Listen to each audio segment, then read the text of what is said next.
Ke informasi komoditas di mana harga sejumlah komoditas cenderung bergerak mix di perdagangan awal pekan ini. Harga minyak mentah WTI melesat di atas 3%, didukung potensi pengurangan produksi OPEC+. Kondisi berbeda terjadi pada harga batubara yang mengalami koreksi dalam 4 pekan beruntun. Harga minyak mentah dunia melonjak hingga 3% lebih pada hari ini didukung oleh potensi pengurangan produksi oleh OPEC+. Pada Senin pagi menjelang siang, harga minyak Brent tercatat di 87,85 dolar Amerika per barrel, turun 0,13% dibandingkan posisi sebelumnya.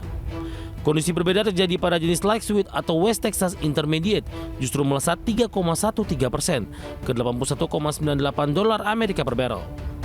Dikutip dari Reuters, perkumpulan negara-negara produsen minyak OPEC Plus akan mempertimbangkan pengurangan produksi minyak lebih dari 1 juta barrel per hari di minggu depan. Ini akan menjadi langkah terbesar sejak pandemi COVID-19 dalam mengatasi kelemahan pasar minyak.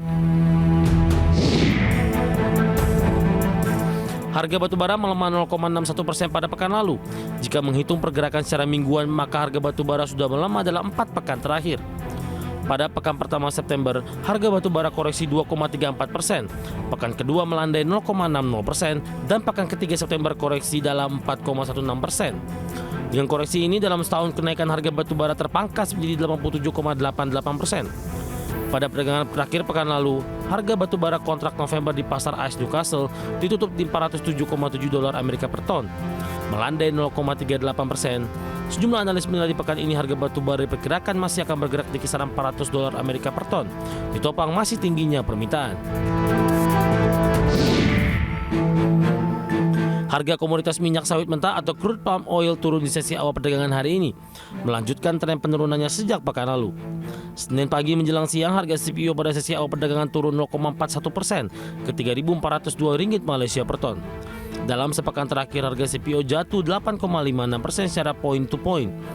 Secara kuartalan, kinerja CPO terpangkas nyaris terkoreksi 30,43%. Ini merupakan salah satu yang terburuk dalam 1 dekade terakhir, dan pelemahan ini jauh lebih besar dari yang terjadi di kuartal sebelumnya. Terkoreksinya CPO pada kuartal ketiga tahun ini salah satunya terjadi karena pasokannya melebihi permintaan.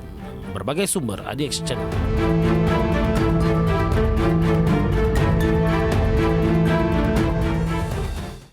Dan bagaimana update terkini harga sejumlah komoditas yang berhasil dihimpun oleh tim redaksi kami dapat Anda saksikan juga di layar televisi Anda pemirsa.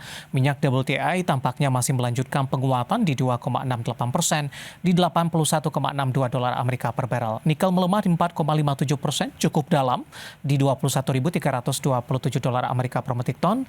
Emas melemah di 0,01% di 1.671,95 dolar Amerika per troy ounce. Sementara CPO menguat di 0,23% di 3.424 ringgit Malaysia per tonnya.